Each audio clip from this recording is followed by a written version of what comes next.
Good evening. My name is Sean Boyce. I am the Assistant Superintendent for Business for Freehold Regional. Tonight is a public hearing on the 2020-21 annual school budget. And I think with any annual budget, it's important that we recognize it is a component within the larger economic context of the district's financial position. In both this annual budget and in the overall economic financial position of the district, the most prominent influence on our operation is state funding. So I think it's worth dropping in on that at a very high level to understand how that works in the state of New Jersey and how it's changed recently. Just a sense of scale. The district's annual operating budget's $200 million, and traditionally we have received $50 million in state support for that. That's what the district has seen up until 2 years ago.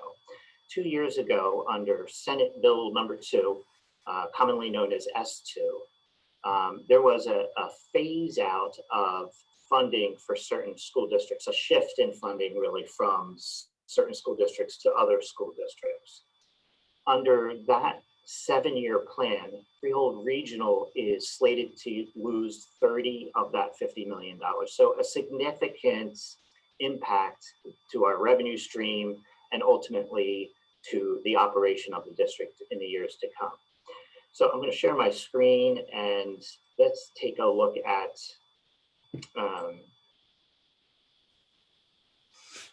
some of the, at a high level, where we stand with the overall funding formula. We'll work through the technical component of this, and here we go. All right, so the School Funding Reform Act is the actual name of the legislation that houses the funding formula. Funding formula is simply how state aid is to be distributed to individual districts across the state. And the current funding formula is fairly straightforward and it's well designed. There's really a two-step process. First, quantify student needs on a district by district basis, and then determine how you're going to pay for that. So in quantifying student needs, district demographics, so the actual student population of the district is run through a universal cost model to arrive at what's called the adequacy budget. Think of the adequacy budget as an adequate amount of money necessary to provide a thorough and efficient education. It's district specific because the student profile, the demographics are going to be different from one district to the next. So with regard to the adequacy budget, the next part of that is to determine how you're going to pay for it. And first up is the community, the local fair share. So the idea here is that communities will pay for their own education to the extent that they're able to. And any balance, any remaining funding that's necessary to reach the adequacy budget will be picked up through state aid.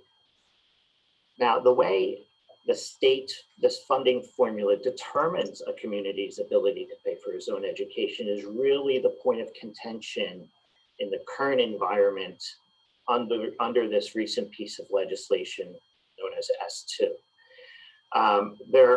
What the formula does is it looks at wealth indicators, property value, income, and converts them into ability to pay.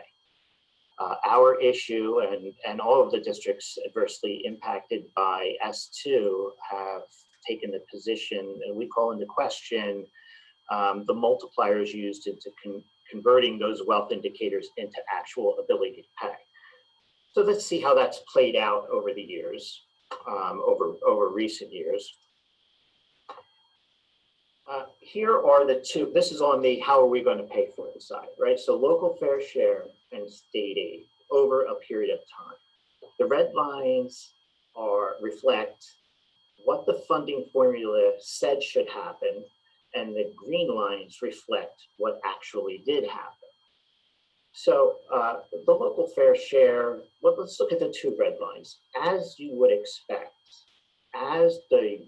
looking at the red lines, the local fair share goes up year over year, you would expect a corresponding decrease in state aid year over year. And that's what's shown here. But for a span of time, there was debate over the funding formula, and what the state ultimately did for a number of years was say, okay, you just get this, every district just gets the same as they did last year. So if you look at the state aid side, you can see that flat green line over time. So under S2, 2 years ago, summer of 2018, the 7-year phase-in of the elimination of adjustment aid. So on the state aid side, you can see the difference between what we do receive and what the formula says we should receive. That's the amount of money that over that period of time, they're looking to pull away from Freehold Regional and districts like ours. The idea being that, back to the local fair share side, that your tax levy should be at where the red line is, not at where the green line is.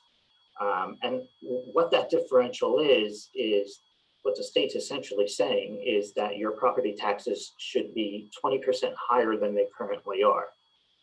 And therefore, the reduction in state aid and taken together, there's still enough to meet the needs reflected in the adequacy budget. So that's the concept. Let's look at how that impacts us. The budget that we are holding this public hearing on, that we're discussing, reflects a $5.8 million reduction in state aid. And that's on the heels of a $3.8 million and a $1.3 million. More importantly is what is below the highlighted number there, and that's in the years to come. After this year, another 7 million, another 6 million, another 4 million. So it's an unsustainable rate of reduction without corresponding increases in property taxes to that scale. So that is in the larger global economic context of where we stand. That's what it looks like financially for the changes that we face both this coming year and in the years that follow. So take a moment and look at, this is just the revenue side of the budget. So take a moment to look at that, and then I'll comment on some areas of that.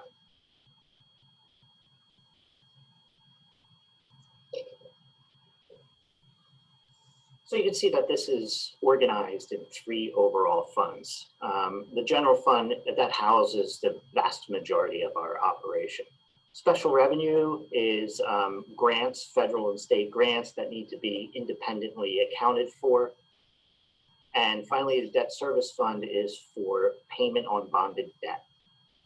So the comparable general fund is probably the most important, because everything above that is really what you would expect year over year. It's recurring on an annual basis. And you can see the state aid impact in there.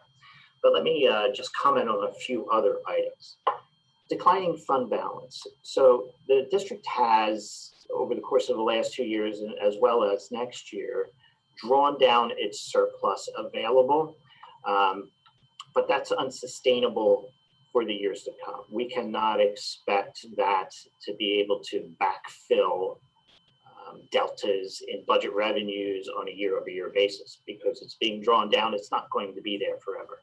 So you can see there's a significant reduction in that from the current year to next year's budget that's being considered tonight. The other area that I wanted to just touch base on within the comparable general fund section is the participation fee program. So with reductions in revenues, it's going to be a combination of cuts in programs, services, areas, or raise additional revenue is another option, or some combination thereof. Participation fees relate to sports and extracurricular activities. And it's pared down some given the current health crisis and the economic impact of that. But there's a working group that I'm working with within the district. People have, school administrators that have very specific understanding of the after the school day piece of the high school experience here, right? So sports and extracurricular activities.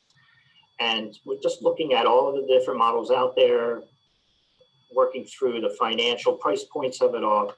And that'll be rolled out before the end of the year. So over the next 2 months, there's more specific information that'll be forthcoming for that. The group's going to reconvene, finalize that, and then bring it to the board. But I can tell you that the main framework of it is for one fee sports related. So one fee to access any and all sports, and another to access any and all activities. A family cap will also be in there. More to come on that, but it is an item of revenue in the upcoming budget, and I did want to make note of it. The expiring bonded debt. So you can see there's nothing budgeted for the current year. That's because we have made the current year has our final payment on our 20-year bonds. As you may know, the district offered referendum in each of the last 2 years. Both failed. That referendum included primarily facility infrastructure type projects. And we were coordinating that referendum to align with this expiring debt so that it would minimize any tax impact of the new referendum. As I said, that failed twice. There is an opportunity to go out for a referendum a third time. The board's considering that. But for the budget that's going to be put in place for next year, there is no debt service payment. And as you can see, that the majority of debt service payments were funded through property taxes. Property tax levy for the general fund was increased 2%, which is the maximum, the state maximum you can increase a property tax levy. But in aggregate with the debt service portion of the tax levy, overall, there's a 1% reduction in property taxes for the district for the upcoming year. Property taxes are allocated to the 8 participating municipalities based on a formula imposed on the district by the state at the inception of the district. And it takes into consideration 3 things. The value of your property in each particular town, the number of elementary school-aged kids, and the number of high school students within those particular municipalities. And based on those 3 things, an allocation of the levy is dictated to us by the state each year.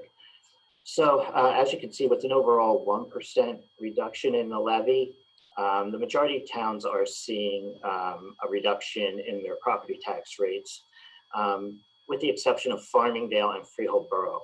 Now, the municipalities like Farmingdale, Englishtown, and even Freehold Borough, because of their size, they're really vulnerable to any shifts in demographics in their community, kids from elementary to high school, and it's abrupt, the changes for it.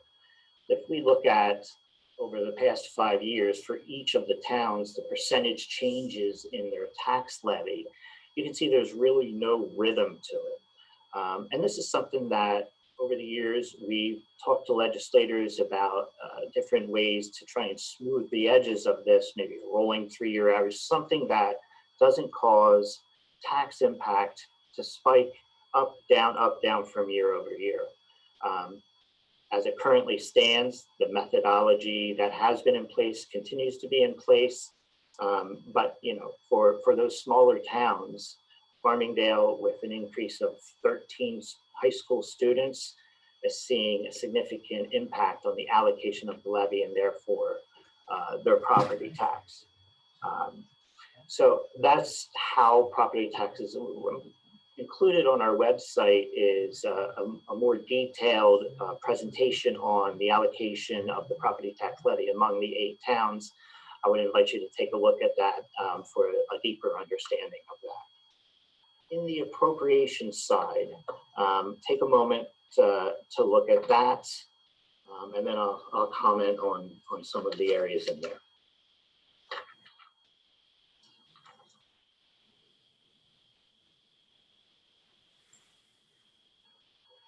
So what we're seeing here in the change columns is really a universal contraction of our programs and services because of the loss of revenue primarily under S2. This budget does provide for the continuation of our 12 magnet programs, and 2 of our schools also participate in the International Baccalaureate Diploma Program. Provides for the continuation of those things, but what it does do is it's unfortunately we have to reduce the staff by a total of full-time equivalent positions of 30.8 positions. These are professional educational positions, all of them, and it's the class sizes grow. That's the type of thing, but we're able to keep in place our offerings for the upcoming budget. Increasing class size will ultimately run its course because of the physical dimensions of the room. So there's only so much we can do in that way before we start to look at some of the more important opportunities that we provide students. For the year to come, that's the subject of this public hearing, there are also some other changes worth noting. In transportation, and as you may know, there was considerable discussion over the last 6 months at board meetings about the elimination of courtesy busing. What that means is that within a 2.5-mile radius of the school, any students living within there would not receive busing. That's the state's law. Anything within there is considered courtesy busing. So we had expected to eliminate courtesy busing in this budget being presented. It has not been eliminated.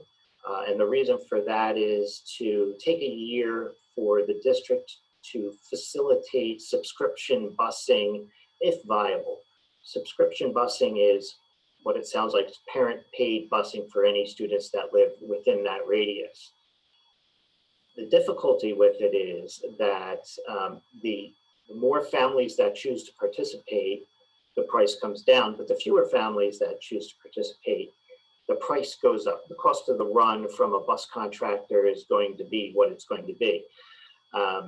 So if we have the level of interest that makes it viable, then we will facilitate that. We'll see how that shakes out. It's worth noting that it may not be viable.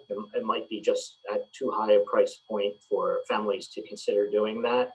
But we want to give every chance for parents to have options and or make other arrangements in preparation for the following school year to deliver their student to and from school.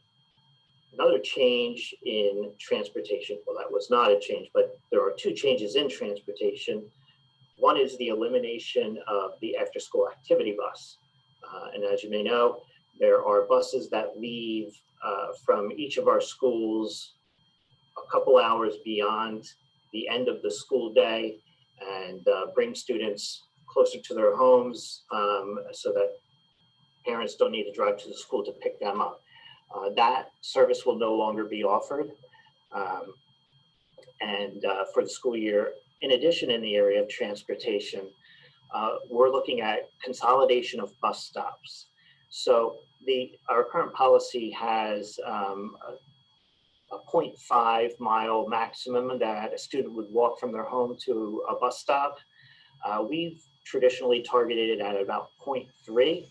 But where we are going into developments, multiple stops within the developments, we're going to try and pull back on that, and to the extent possible, bring those students out to the mouth of the neighborhood.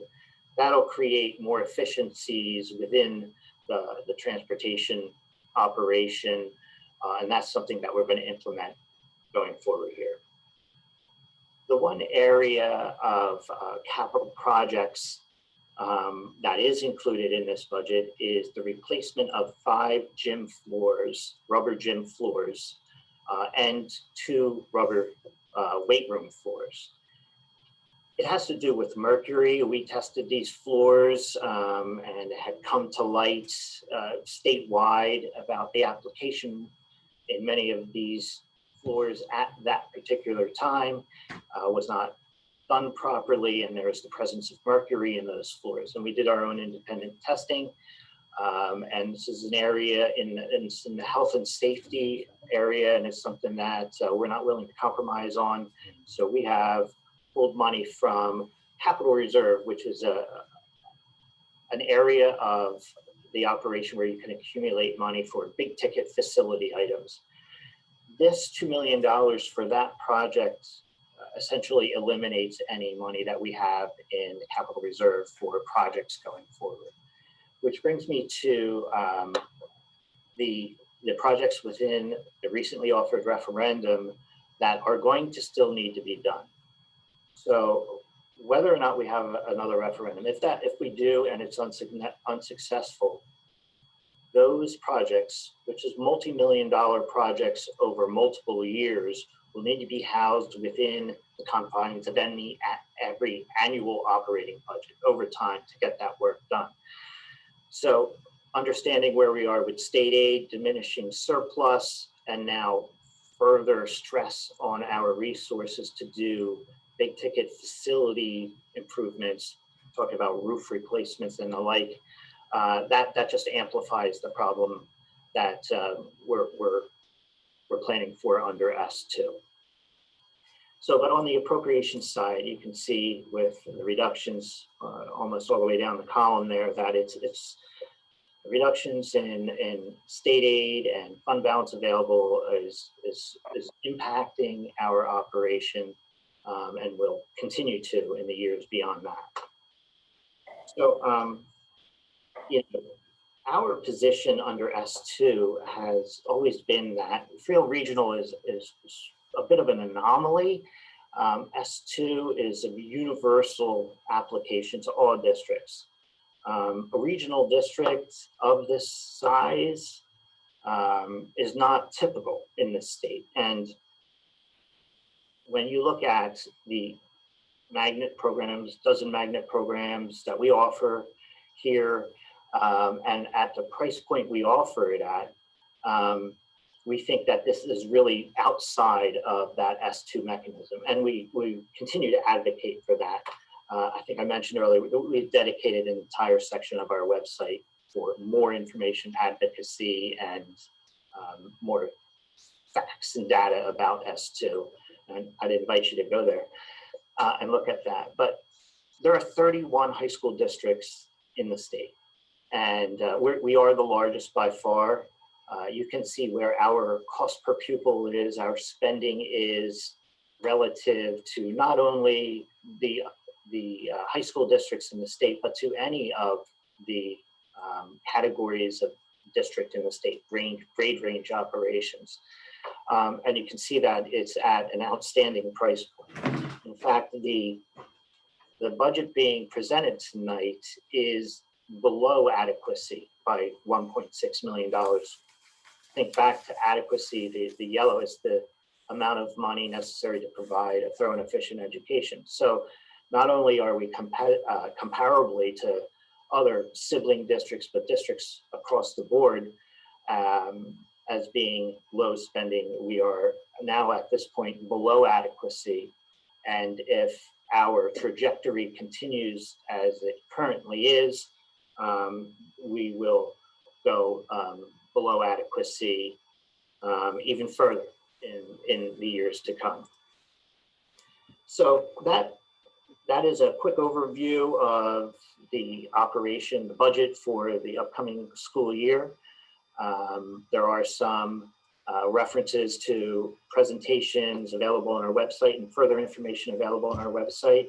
But I think that the most important takeaway is to really focus on state funding for this district and to highlight the opportunities and price points. So bang for your buck that you get at Freehold Regional that other districts simply don't have the opportunities that we afford our community here.